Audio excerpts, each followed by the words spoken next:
Hello friends, welcome to our channel continue study.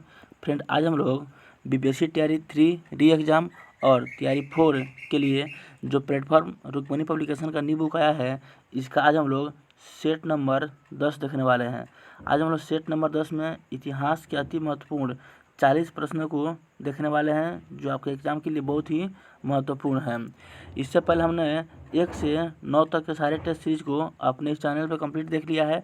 आपने हमारा पिछला वीडियो नहीं देखा है तो आप हमारे चैनल के प्लेलिस्ट में जाएंगे, वहाँ पे आपको हर एक सब्जेक्ट का प्लेलिस्ट बना हुआ है, वहाँ से आप देख सकते हैं।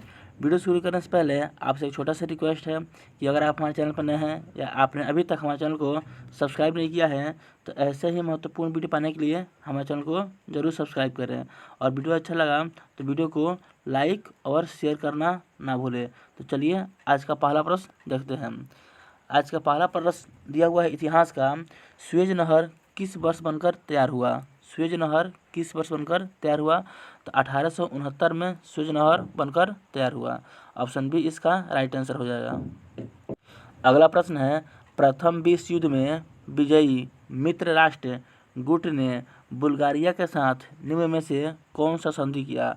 तो बुल्गारिया के साथ मित्र राष्ट्रों ने न्यूली की संधि किया। कौन सी संधि? न्यूली की संधि। ऑप्शन ए इसका सही उत्तर हो जाएगा।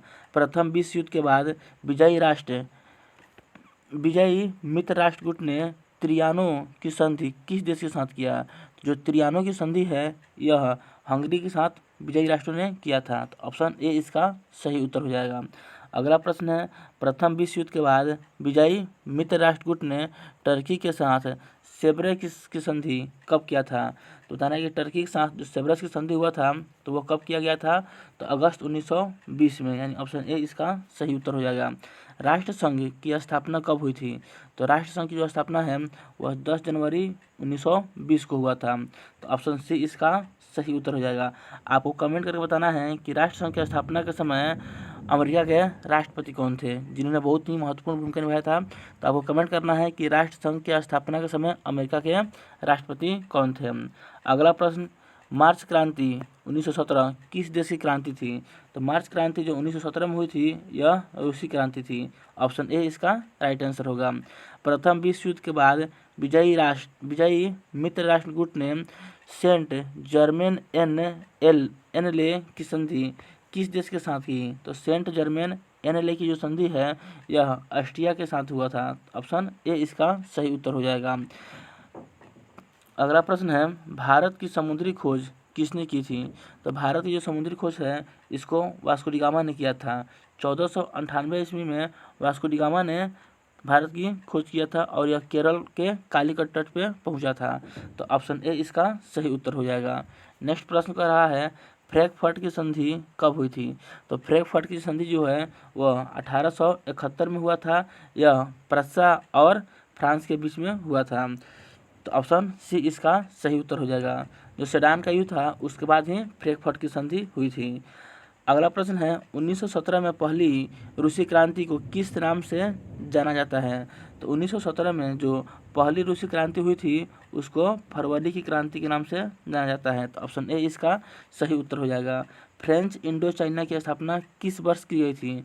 तो इसका सही उत्तर हो जाएगा ऑप्शन ई उपयुक्त में से कोई नहीं। ऑप्शन ई इसका सही उत्तर हो जाएगा, क्योंकि फ्रेंच इंडो चाइना की जो स्थापना है वह 1887 में हुआ था। कब हुआ था? 1887 में हुआ था। तो ऑप्शन ई इसका सही उत्तर हो जाएगा। जेनेवा समझौता किस वर्ष किया गया था? यह प्रश्न बार बार आपके एग्जाम में पूछा जाता है। तो जो जेनेवा समझौता है वह 1954 में हुआ था, यानी ऑप्शन सी इसका सही उत्तर हो जाएगा। अमेरिकी महाद्वीप की खोज की, तो अमेरिकी महाद्वीप की जो खोज है उसको कोलंबस ने किया था। तो ऑप्शन ए इसका सही उत्तर हो जाएगा। कोलंबस ने 1492 ईस्वी में अमेरिका महाद्वीप का खोज किया था। तो ऑप्शन ए इसका सही उत्तर हो जाएगा। बोल रहा है कि बोस्टन टी पार्टी घटना किससे संबंधित है, यानी कब हुआ था? तो जो बोस्टन टी पार्टी की घटना है वह अमेरिकी की स्वतंत्रता संग्राम से संबंधित है और यह घटना 1773 में हुआ था। तो ऑप्शन सी इसका सही उत्तर हो जाएगा। किसने कहा था, मैं ही राज्य हूँ और मेरे शब्द ही कानून है? तो मैं ही राज्य हूँ, मेरे शब्द ही कानून है, यह लुई 14वां का कथन है। तो ऑप्शन ए इसका सही उत्तर हो जाएगा, लुई 14वां। खूब गेहूँ उपजाओ, गेहूँ ही हमें जंग जिताएंगे। यह किसका कथन है? तो ये जो कथन है वह अमेरिका के राष्ट्रपति वुडरो विल्सन का है। ऑप्शन ए इसका सही उत्तर हो जाएगा। वुडरो विल्सन का यह कथन है। यूरोप का मरीज किसे कहा जाता है? तो यूरोप जो है उसका मरीज तुर्की को कहा जाता है। तो ऑप्शन सी तुर्की इसका सही उत्तर हो जाएगा। आपसे पूछेगा कि एशिया का मरीज किसे कहा जाता है? तो एशिया का मरीज चीन को कहा जाता है। लाल कुर्ती की टुकड़ी का गठन किसने किया था? तो लाल कुर्ती की टुकड़ी है या सैन्य संगठन है, इसका जो गठन है वह गैरिबाल्डी ने किया था। तो ऑप्शन ए इसका सही उत्तर हो जाएगा। कंबोडिया फ्रांस का संरक्षित राज्य किस वर्ष बना? जो कंबोडिया है यह फ्रांस का संरक्षित राज्य के रूप में 1863 में आया था सामने। तो ऑप्शन बी इसका सही उत्तर हो जाएगा। नेक्स्ट प्रश्न कर रहा है फ्लाइंग शटल मशीन का निर्माण किसने किया था? तो फ्लाइंग शटल जो मशीन है इसका निर्माण जॉन के ने किया था। यह प्रश्न आपके बीपीएससी में पूछा हुआ प्रश्न है। तो ऑप्शन ए इसका सही उत्तर हो जाएगा, जॉन के ने किया था। वयस्क मताधिकार की व्यवस्था इंग्लैंड में किस वर्ष की गई थी? तो वयस्क मताधिकार की जो व्यवस्था है वह इंग्लैंड में 1928 ईस्वी में किया गया था। तो ऑप्शन बी इसका सही उत्तर हो जाएगा। अगला प्रश्न है दंती दुर्ग दक्षिण भारत के किस राजवंश की संस्थापक शासक थे? तो दंती दुर्ग ने दक्षिण भारत में जो मालखंड के राष्ट्रकूट है इसके संस्थापक थे। तो ऑप्शन ए इसका सही उत्तर हो जाएगा। दक्षिण भारत के महाबलीपुरम शहर को किस शासक ने बसाया था? तो दक्षिण भारत का जो महाबलीपुरम शहर है इसको पल्लव शासक नरसिंह वर्मन प्रथम ने बसाया था। तो ऑप्शन ए इसका सही उत्तर हो जाएगा। प्रांतक प्रथम दक्षिण भारत के निम्न में से किस राजवंश का शासक था? तो प्रांतक जो प्रथम था वह दक्षिण भारत के चोल राजवंश से संबंधित था। तो ऑप्शन सी इसका सही उत्तर हो जाएगा। अगला प्रश्न है पुरी के जगन्नाथ मंदिर का निर्माण निम्नलिखित में से किस शासक द्वारा कराया गया था? तो इसमें कोई भी ऑप्शन नहीं दिया हुआ है। तो इसका सही उत्तर हो जाएगा ऑप्शन ए उपयुक्त में से कोई नहीं। अब आपको एक इस प्रश्न का उत्तर कमेंट करना है कि पुरी के जो जगन्नाथ मंदिर है इसका निर्माण किसने करवाया था, ये आपको कमेंट करके बताना है। अगला प्रश्न है भारत के सबसे प्रसिद्ध एवं महत्वपूर्ण शक शासक रुद्रदामन प्रथम की राजधानी कहाँ थी? तो रुद्रदामन जो प्रथम है इसकी राजधानी उज्जैन थी। ऑप्शन बी इसका सही उत्तर हो जाएगा। अगला प्रश्न है दिल्ली सल्तनत का कौन सा सुल्तान अपने साधारण जीवन शैली के लिए इतिहास में प्रसिद्ध है? तो अपने साधारण जीवन शैली के लिए नासिरुद्दीन मोहम्मद शाह जो है वह प्रसिद्ध है, यानी ऑप्शन सी इसका सही उत्तर हो जाएगा, नासिरुद्दीन मोहम्मद शाह। वर्ष 1564 ईस्वी में अकबर द्वारा निम्नलिखित में से कौन सा कार्य किया गया? 1564 ईस्वी में अकबर द्वारा बताना ये कौन सा कार्य किया गया? जो तीर्थ यात्रा की समाप्ति है यह 1563 में किया गया, 1563 में किया गया। और जो जजिया की कर की समाप्ति है यह 1564 में अकबर के द्वारा किया गया था। तो ऑप्शन सी इसका सही उत्तर हो जाएगा। अगला प्रश्न है निम्न में से कौन अभिलेख गुप्त शासक स्कंदगुप्त का अभिलेख है? तो स्कंदगुप्त का जगह जो अभिलेख है वह हो जाएगा भीतरी अभिलेख, यानी ऑप्शन बी इसका सही उत्तर हो जाएगा। सलीम चिश्ती का मकबरा निम्न में से कहाँ है? तो सलीम चिश्ती का जो मकबरा है वह फतेहपुर सीकरी में है। तो ऑप्शन सी इसका सही उत्तर हो जाएगा। औरंगजेब ने किस सिख गुरु की हत्या करवाई थी? तो जो औरंगजेब था इसने गुरु तेग बहादुर की हत्या करवाई थी। तो ऑप्शन बी इसका सही उत्तर हो जाएगा। अगला प्रश्न है 1527 ईस्वी में बाबर ने किस युद्ध को लड़ा था?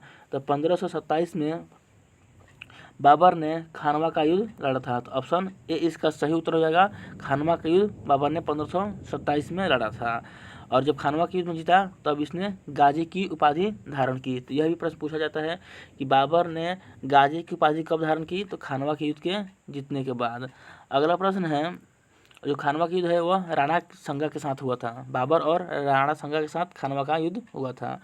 बोल रहा है विजयनगर पर शासन करने वाले वंश के क्रम में सबसे पहले से बाद के रूप में कौन विकल्प सही है? तो विजयनगर पर सबसे पहले संगम वंश, उसके बाद सलू वंश, उसके बाद तुलुआ वंश और लास्ट में अराबिडु वंश ने शासन किया था। तो इसका सही क्रम हो जाएगा संगम, सालू, तुलु और अराबिडु, यानी ऑप्शन ए इसका सही उत्तर हो जाएगा। अगला प्रश्न कर रहा है कपड़े के टुकड़े पर एक जहाज का चित्र किस हड़प्पा कालीन स्थल से प्राप्त हुआ है। तो कपड़े का जो टुकड़ा है उस पर एक जहाज का जो चित्र है यह हड़प्पा से प्राप्त हुआ है। तो ऑप्शन सी इसका सही उत्तर हो जाएगा। 1539 में चौसा के युद्ध में जब हुमायूं भागा तब उसकी प्राण की रक्षा किसने की थी। तो इसका सही उत्तर हो जाएगा निजाम ने उसके प्राणों की रक्षा की थी, इसलिए इसको एक दिन का शासक बनाया था हुमायूं ने। तो ऑप्शन ए इसका सही उत्तर हो जाएगा। अगला प्रश्न है वर्ष 1940 से 45 ईस्वी के दौरान कांग्रेस के अध्यक्ष कौन थे। तो 1940 से 1945 के दौरान जो कांग्रेस के अध्यक्ष थे वो मौलाना अबुल कलाम आज़ाद हो जाएंगे। ऑप्शन बी इसका सही उत्तर हो जाएगा। अगला प्रश्न है वर्ष 1916 ईस्वी में कांग्रेस और मुस्लिम लीग की संयुक्त अधिवेशन कहाँ पर हुआ था। तो 1916 में कांग्रेस और मुस्लिम लीग का जो संयुक्त अधिवेशन हुआ था यह लखनऊ में हुआ था।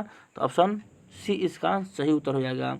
और इसके जो अध्यक्ष थे वो जो 1916 का अधिवेशन हुआ था इसके जो अध्यक्ष थे उनका नाम था अंबिकाचरण मजूमदार। यहीं पे नरम दल और गरम दल आपस में मिल गए कांग्रेस के अंदर, और कांग्रेस और मुस्लिम लीग भी आपस में मिल गई।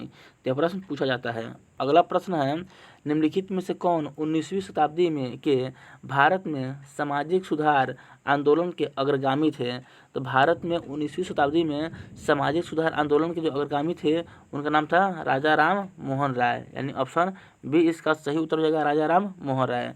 भारतीय तिरंगे का पहली बार जवाहरलाल नेहरू ने कहाँ पर ध्वजारोहण किया था। तो 1929 का जो लाहौर अधिवेशन हुआ था पाकिस्तान के रावी नदी के तट पे, तो वहीं पे पहली बार तिरंगे का ध्वजारोहण किया गया था। तो ऑप्शन बी इसका सही उत्तर हो जाएगा। अगला प्रश्न है 1930 ईस्वी में चटगांव में सरकारी शस्त्रागार पर हुए आक्रमण का नेता कौन था। तो 1930 में जो चटगांव में सरकारी शस्त्रागार पर आक्रमण हुआ था इसके नेता मास्टर दा यानी सूर्यसेन थे। कौन थे? मास्टर दा इनको बोला जाता है या सूर्यसेन थे। तो ऑप्शन सी इसका सही उत्तर हो जाएगा। तो फ्रेंड यहीं आपका सेट नंबर जो 10 है इसका हिस्ट्री का अति महत्वपूर्ण 40 जो प्रश्न था वो हमने देखा। इस 40 प्रश्न में आपको प्राचीन भारत, मध्यकालीन भारत और आधुनिक भारत के साथ साथ विश्व के इतिहास के भी प्रश्न थे जो आपके एग्जाम के लिए काफ़ी महत्वपूर्ण थे। तो ये वीडियो आपको कैसा लगा कमेंट करके ज़रूर बताइएगा। वीडियो अच्छा लगा तो वीडियो को लाइक और शेयर करना ना भूलें तथा ऐसे ही महत्वपूर्ण वीडियो पाने के लिए हमारे चैनल को भी ज़रूर सब्सक्राइब करें। तो चलिए मिलते हैं अगले वीडियो में, तब तक के लिए आप सभी को जय हिंद।